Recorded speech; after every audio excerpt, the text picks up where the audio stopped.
Ndoda kuti uzive kuti chinonzi Jezebel haasi munhu.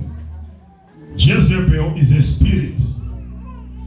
Jezebel mweya unoona kupinda mumunhu wemukadzi, unoona kupinda mumunhu wemurume, unoona kupinda pamuyouth, unoona kupinda pamusunday school. It's a spirit. Just like zvakafanana na Pharaoh. Pharaoh is a title of an office. It's not a person. So Jezebel akatonga mukadzi uyu nemurume wake Ahab. Kusvika Ahab azofa. Jezebel was a woman aifarira nyaya dzemakeup nechipambi. Above all, Jezebel aive muroyi. Katarisa nyaya dzeuroyi, unonyanya kudziona dzichitambira pana naJezebel ipapo. Kune rimwe zuva Jezebel nemurume wake vaona munda waNaboth. Vataizwire kuti Naboth. Vaona munda waNaboth wakanga uri padhuze nemunda waAhabhu. Ahabhu ndokuchiva munda waNaboth, ndokuenda kumba akavhizuka, akabhoikana achichema kuna mama Jezebel. Zvikanzi namai uri kuchemei? Zvikanzi ndaona munda waNaboth aramba kunditengesera. Naboth akati handingatengese nhaka yemadzibaba angu. Jezebel akati hazvinetse baba wemwana, torai bhopoindi nebepa, mopinda muofisi menyu mutore chidhindo. Ndokubva Jezebel atanga kunyora tsamba iri kupomera Naboth mhosva yaasina kupara. Nyaya iri yekuda kutora munda waNaboth. Naboth akasvika pakutemwa nematombo akafa. Jezebel akatora munda naAhabhu.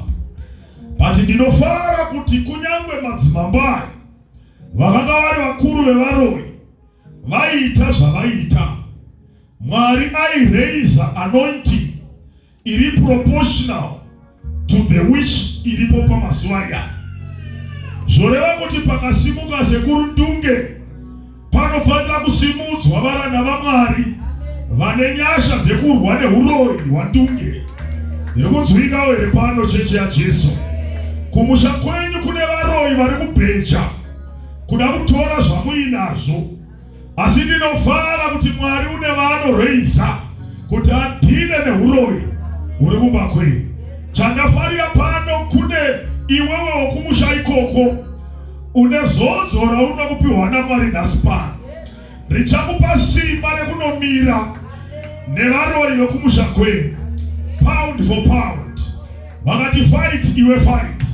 Hauchamunabate uri a victim, but you are going to attack.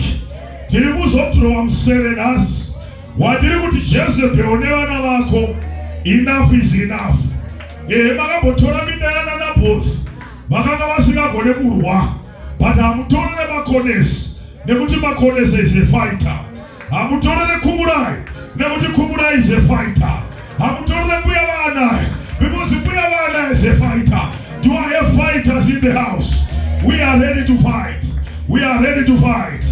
Naboth auraiwa apa atora munda, but Jehovah ndokubva vareisa murume wainzi Elijah. He is being raised by God mugeneration yaJezebel because Mwari vamupa zodzo rekudhila neuroyi hwaJezebel. Saka Jezebel paaiti ndatora munda, muprofita vaibva vauya neshoko rechiprofita. Ipapa pavatora munda waNaboth, ropa rako neremwana wako zvichadonhera ipapapo. Ameno vana paina ari kundinzwa upana. Ropa rako iwe Jezebel nemwana wako pamunda watora waNaboth ndopamuri kupfirawo ipapo. A years later tiri kuona Mwari achireisa vana Jehu vakudhirowa musewe vopfuura kuna mambo. Mambo ndokubva afira